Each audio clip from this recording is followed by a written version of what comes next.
Welcome to Bloor Central, friends. This is Sunday Word for August 21st. We're really glad that you could join us. We would be much happier if you could join us in person. We do meet every Sunday at 10 a.m. at 789 Dovercourt for an opportunity to seek God together. We do that simply by looking in the Word. We do really enjoy getting together on a Sunday morning, but we know that some of you are still unable to do that. So, welcome to you. We're glad that we can provide this Bible teaching to at least keep you in touch with what's going on planet Bloor Central. I want to read to you this morning from Joshua chapter 3. We've been going through Joshua, trying to examine what are the things we need to do to be prepared when God calls us, when God gives us an opportunity to take a step forward. What are the things that we need to be doing in our life to make sure that we're prepared for that opportunity? I'm going to be reading this morning, as I say, from Joshua chapter 3. I hope you'll follow along with me in the New International Version. It says this: Early in the morning, Joshua and all the Israelites set out from Shittim and went to the Jordan, where they camped before crossing over. After 3 days, the officers went throughout the camp, giving orders to the people. When you see the ark of the covenant of the Lord, your God, and the Levitical priests carrying it, you are to move out from your positions and follow it. Then you will know which way to go, since you've never been this way before. But keep a distance of about 2,000 cubits between you and the ark. Do not go near it. Joshua told the people, consecrate yourselves, for tomorrow the Lord will do amazing things among you. Joshua said to the priests, take up the ark of the covenant and pass it on ahead of the people. So they took it up and went ahead of them. And the Lord said to Joshua, today I will begin to exalt you in the eyes of all Israel, so they may know that I am with you as I was with Moses. Tell the priests who carry the ark of the covenant, when you reach the edge of the Jordan's water, go and stand in the river. Joshua said to the Israelites, come here and listen to the words of the Lord your God. This is how you will know that the living God is among you, and that he will certainly drive out before you the Canaanites, Hittites, Hivites, Perizzites, Girgashites, Amorites, and Jebusites. See, the ark of the covenant of the Lord of all the earth will go into the Jordan ahead of you. Now then, choose 12 men from the tribes of Israel, one from each tribe. And as soon as the priests who carry the ark of the Lord of all the earth, set foot in the Jordan, its waters flowing downstream will be cut off and stand up in a heap. So when the people broke camp to cross the Jordan, the priests carrying the ark of the covenant went ahead of them. Now the Jordan is at flood stage all during the harvest. Yet as soon as the priests who carried the ark reached the Jordan and their feet touched the water's edge, the water from upstream stopped flowing and piled up in a heap a great distance away at a town called Adam in the vicinity of Zarethan. Well, the water flowing down to the Sea of Arabah, that is the Dead Sea, was completely cut off. So the people crossed over opposite Jericho. The priests who carried the ark of the covenant of the Lord stopped in the middle of the Jordan and stood on dry ground, while all Israel passed by until the whole nation had completed crossing on dry ground. When I first became a Salvation Army officer, I met a businessman in our community. I don't know many businessmen, but I do find them interesting. I'm not really into business myself, but I do find them interesting to talk to. And Humphrey turned out to be a good friend. And Humphrey was a guy who actually owned a computer company. I'm not really sure what kind. It was sort of one of those tech companies. And, while Humphrey and I used to meet together rather regularly, he told me one day, he's decided to sell his company. He was going to change business. He's going to go in a different direction, kind of semi-retirement, but he wasn't going to, stop doing business, but he just wanted to sell his company. And I found it kind of interesting because, in those days, in the 90s, literally all of the people that I knew who worked in computers or in the tech industry, they were all with young men. They were all like in their 20s and 30s. Humphrey was, late 50s, early 60s. And I always found it, I said, Humphrey, it's always strange, that I would see, a guy your age so involved, kind of as a leader in this industry. And I remember Humphrey said, that's one of the reasons I want to get out. He says, I'm sick and tired of having 16-year-old kids tell me about how my business works. I don't like computers. I've never liked computers. I don't know much about them. And so, I'd like to go and try something else, something I'm more passionate about. And I found that interesting that, how did you end up in computers? And he started telling me this story, which was really interesting to me. And I still think it's interesting. Humphrey had known at a very young age he wanted to be a businessman. So he said, I dedicated about 15 years of my life getting ready to be, a business, to launch a business, to start my own business. He said, first of all, I got an education, and then I went and got jobs. And I got jobs not where I could make a lot of money, but where I could learn, where I could really learn, how the business world worked, and where I could get some really good experience. I developed networks. I started to understand how the financing for businesses worked. And he got really well prepared in all of those areas. He didn't know what kind of business he was going to go into. He told me he was working he was a salesman for adding machines. That's what he said. I think it was like business machines that he worked with. He was in this company that would sell machines to accountants and to stores for cashiers and calculators and all that kind of stuff. And it was just an area that he was working as a salesman. But he said, I remember the first day that someone came into our company and started introducing us to the world of computers. And he said, I'd been waiting 15 years and I knew within 15 minutes this was it. He knew that this was what he was waiting for, a business opportunity. And so he left his job and he was really prepared for this opportunity to jump into business. And he made an awful lot of money. He did very well financially. He was extremely successful. Many younger men who knew computers didn't have the business experience. So even though they had the skills, even though they had the know-how of the computers, they didn't have the business skills to make it work. So Humphrey really had a big advantage, and he did very well in his business. And I always found that interesting that he spent all those years preparing for something, but he wasn't sure what it was going to be for. But when he saw it, he knew exactly what it was going to be. And Jesus speaks clearly about his followers needing to live a life in which we are getting ready. We are preparing. In fact, it's not just Jesus that speaks about this all through the scripture, particularly in the book of Proverbs. But there is this one parable that Jesus tells in Matthew 25. It sounds kind of weird because we don't have the same kind of marriage ceremonies or traditions that they had in the ancient world. But Jesus tells this parable about 10 brides that were waiting for the bridegroom to show up. And they had the lamps, and the lamps were very important for them because the lamps sort of, would signal to the bridegroom that, this was a potential wife for them. And so they're waiting for the bridegroom to show up, and he doesn't show up. It keeps them waiting. Now, of the 10 brides that were waiting, 5, they all had lamps, but only 5 had brought extra oil. And because of the delay of the bridegroom coming, the 5 foolish brides, they ran out of oil. And so they turned to the other one and said, hey, can we have some oil? They said, no, we're using the oil for ourselves. We've come prepared. And what happened was the 5 brides that didn't have the oil had to go away to get oil. And when they came back, they'd lost their opportunity to be seen by the bridegroom. They weren't ready. Now, Jesus tells that parable, most specifically speaking about him coming back. And he's saying to his followers, hey, you need to be ready when I come back. Don't just live a life aimless without, you need to be building a life in which you're preparing for my return. But it can equally be used when you consider the fact that God has created each one of us with a purpose. He has a purpose for you. And what happens as we go through our life, he gives us opportunities to enter into the purpose for which we were created, to really enjoy a full sense of life.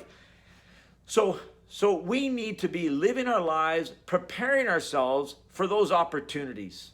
When we have an opportunity to step into the purpose for which God has created us, we want to be ready. Well, how do you do that?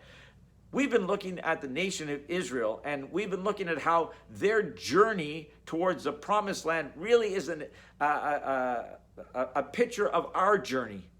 That in fact, 40 years before this passage in Joshua, they'd had an opportunity to enter into new land, but they weren't prepared. And because they weren't prepared, they ended up living in the desert for another 40 years. Now, when we come to Joshua, which we read today, They have another opportunity and they don't want to blow it. They want to make sure they're ready to step forward into this new land, into this promised land that God has prepared for them. And so we learn something of our story as we explore Israel's story. Now, in chapter 1 of Joshua, we read about the importance of being strong and courageous, and we draw our strength and our courage from staying focused on the promises of God and by paying attention to his commands, by obeying his commands. And so we find there the importance of being strong and courageous, focusing ourselves on God's promises and on his commands. Last week, we looked at the second step, which is to make sure you understand what's going on. Pay attention and gather information so that you understand the issues that you're dealing with, specifically the obstacles that you're dealing with. You know, I want to emphasize this again because I don't know how many times I've seen people living recklessly or carelessly because they're saying, well, I'm doing God's work, so I can just go about it. That's not true at all. God gives us these opportunities. God calls us to be obedient to him, but he doesn't tell us to be careless or reckless. We need to be paying attention to gather information. And we saw that last week as we explored chapter 2, that Joshua sent out spies to understand. We need you to go out and see what exactly we're dealing with. What are the enemies that we're going to be facing? Get information before you can step forward into what God is calling to you. You need to understand what's going on around you. And so that's what we explored in chapter 2. And now we enter chapter 3, and this is where the action really starts. This is where it gets exciting. It is important for me, though. I feel like I don't think I can overemphasize this, that as we go through each of these progressions, and they are progressions, they fit together. It's not like step 1, we check it off and we forget about it, and step 2, we check it off and forget about it. No, these literally are like rungs on a ladder that we are climbing up the ladder so that when we get to the top, we're prepared for the opportunities God gives us. The first step is that we are strong and courageous. Now, don't forget about that. Don't just check it off and then forget. No. Even as we move on to step 2, we need to be remembering to stay focused on God's promises and his commands. And then as we examine, the situation, as we gather information, as we seek to understand, that too, we want to hang on. We want to remember that as we enter into this third step.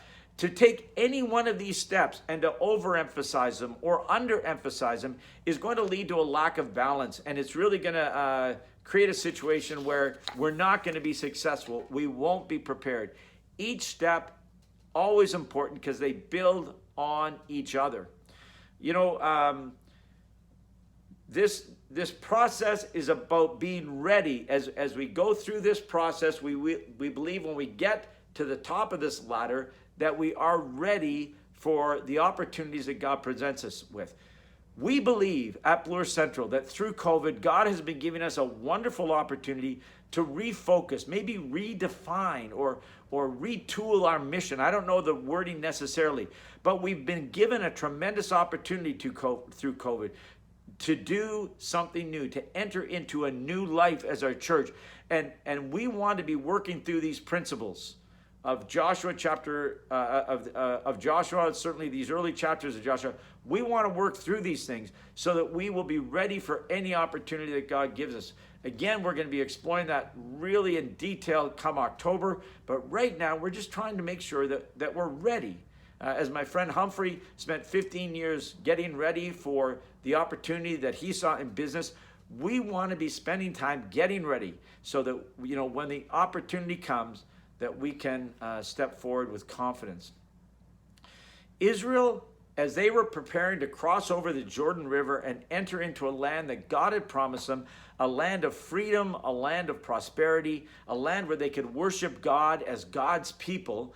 As they were doing that, they had many obstacles in front of them. They had enemies, they had cities that needed to be conquered and pushed out. But the very first thing they had to face was the river, was the Jordan River.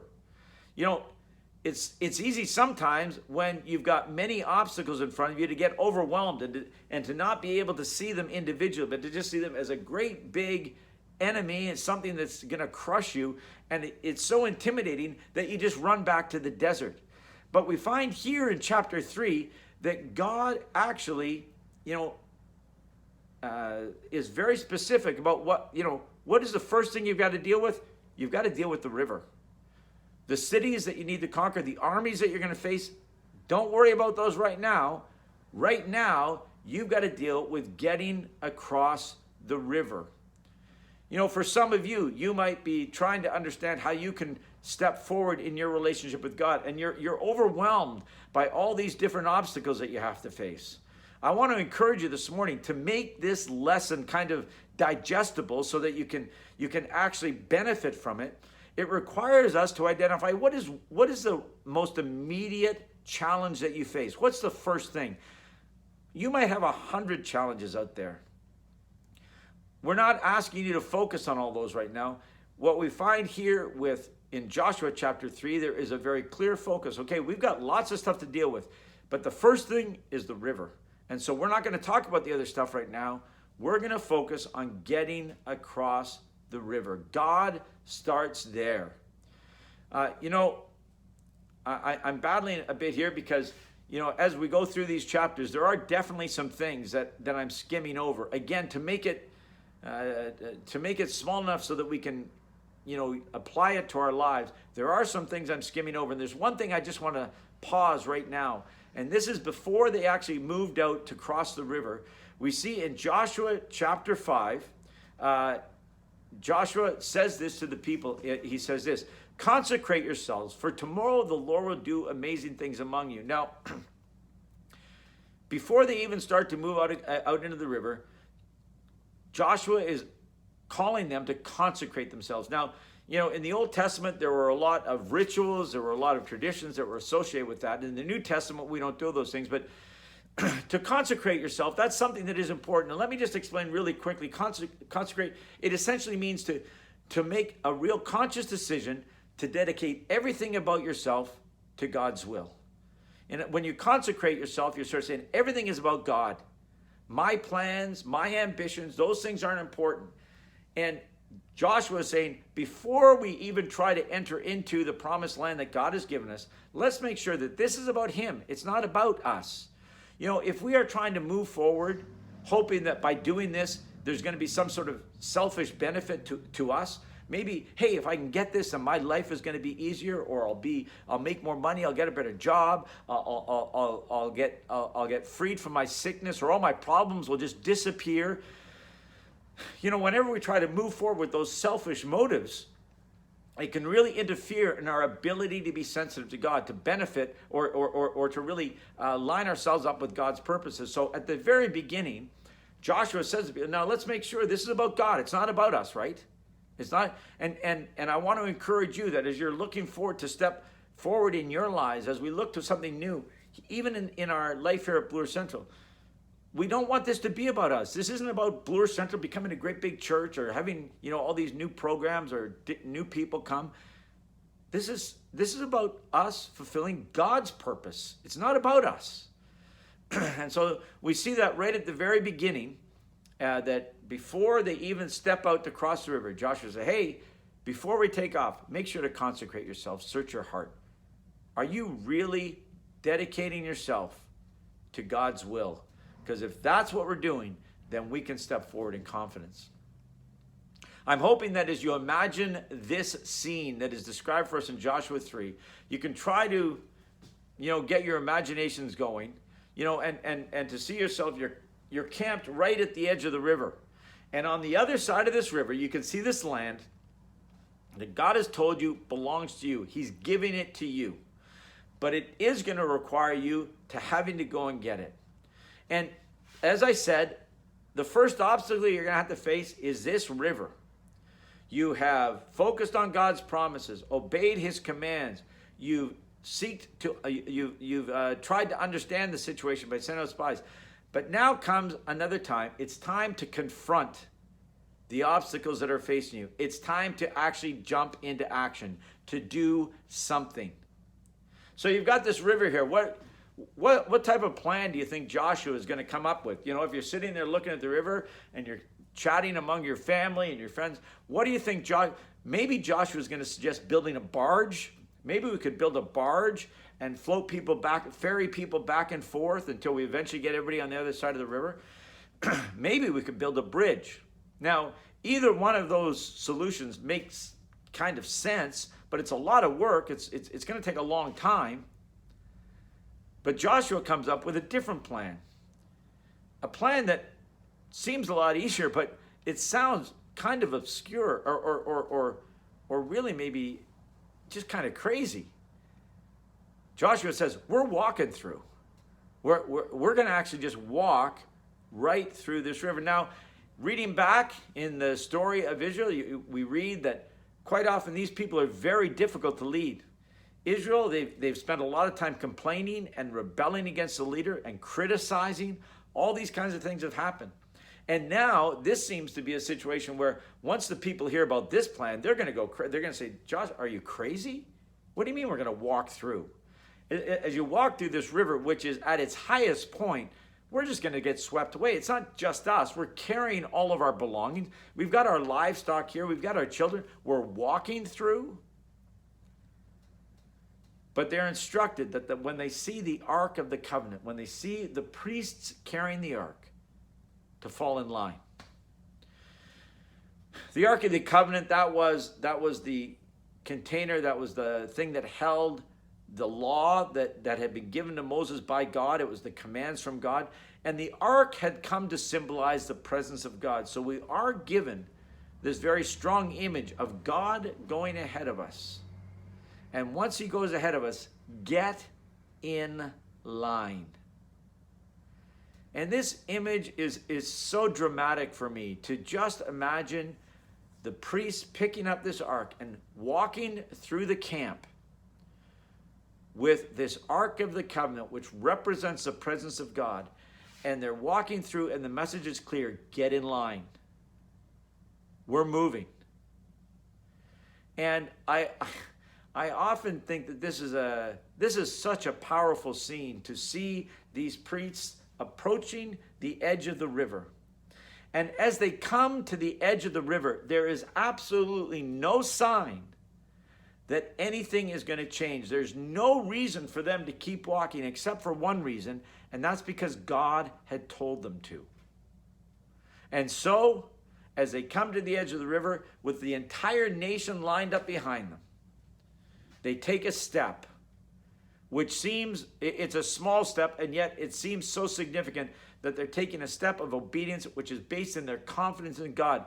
Their step is not based in what they see, but based in a confidence in God that he's given them the land and he's told them how to get there. He said, walk through here. And so as they have that Ark of the Covenant on their shoulders, they take that step into the water. And as they confront the obstacle literally washes away.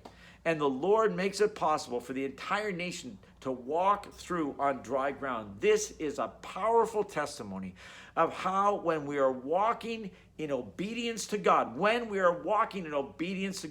as we take a step confronting those obstacles that are intimidating to us, that are holding us back, as we take a step to confront them, that God can do beyond our imagination. And we read that the entire nation walked through. It would have been very easy for the priest to say, listen, Joshua, can you maybe just go back to God and suggest, listen, why don't you just stop the flow before we get there? Why don't you show us exactly where to cross over? But we recognize again that in this relationship between God and his people, God invites us to participate in how he's going to work things out in our lives. And here is a perfect example.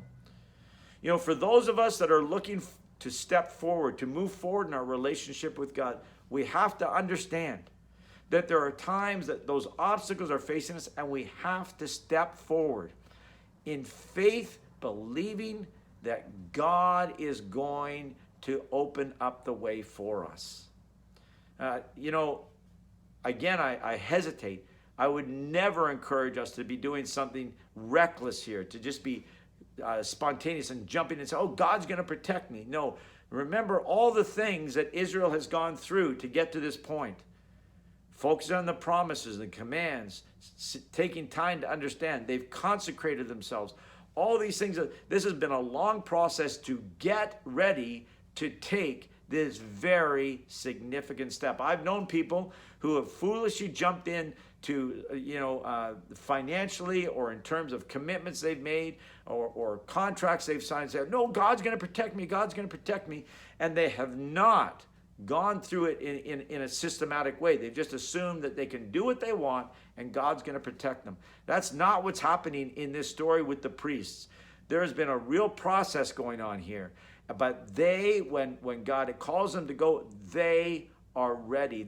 This step that the priests take into the river, this isn't desperation, certainly not recklessness. This is in the confidence that God will open the way for them. I think about this a lot. I do think about so many of us who deal with obstacles that are in front of us that have held us back from taking a step forward. I really want to encourage you. Can you imagine for yourself? Can you identify for yourself? What are those areas in your life that are holding you back from stepping forward? What are the things that you need to be confronting? I know there are times where we need to be, seeking God and His promises and commands. I know there's times that we need to be seeking, to understand what's going on around us. But I do believe as well that there comes a time where we have to face off against these obstacles that are holding us back. This process of confronting the obstacles that we face. In many ways, for those of us that are dealing with addictions and are working through the 12 steps, I think this might line up pretty much with step 4, where we make a serious moral inventory. It might be lining up more with step 9, where we seek to make amends with those people who are hurt. But I don't know exactly what step it would fit into, but I believe this 12-step program fits very clearly into this process of confronting those things that are holding us back. For many of us that are seeking to stay clean from drugs and alcohol, I know getting rid of the drug, that's just part of the problem. Once you get rid of the drug, we need to deal with the issues that sent you to the drug in the first place. For some people, it might be anger. And if you're dealing with anger, you need to be finding God's peace in your life. For some, it might be that they're dealing with guilt. You need to be finding forgiveness. For some, you might be dealing with shame, and you need to confront that shame and to be programmed with a renewing of your mind. For some of you, it might be depression. You need to be seeking joy. There are so many of us that have all kinds of barriers that are holding us, finances, health, whatever it might be, relationships. All of these things, we need to be confronting these, not just trying to ignore them and hope they go away, but to actually deal with the issues in our life that are so often holding us back from taking those significant steps forward, from entering the fullness of life that God has wanted for us all along. Again, for this morning, I want to emphasize that I'm not asking you to make a list of all the obstacles, all these things that are holding you back. What I am asking you to do is to identify the one, to identify the most immediate obstacle that you're dealing with right now. What is the mess that we need to, there might be 100 different messes that we need to deal with down the road. But for right now, for this morning, can you identify that one mess in your life that you know you need to be confronting? Let's keep our focus on God's promises, on His commands. Let's seek to understand the situation. And then this morning, let's make a commitment that we are going to be confronting those obstacles that have been holding us back from entering into the fullness of life that God calls us to. God bless you. Look forward to sharing with you again on Joshua next week. And we pray that this will be this lesson will be something you can apply to your life, and that you are going to be experiencing a new fullness in your relationship with Christ. God bless.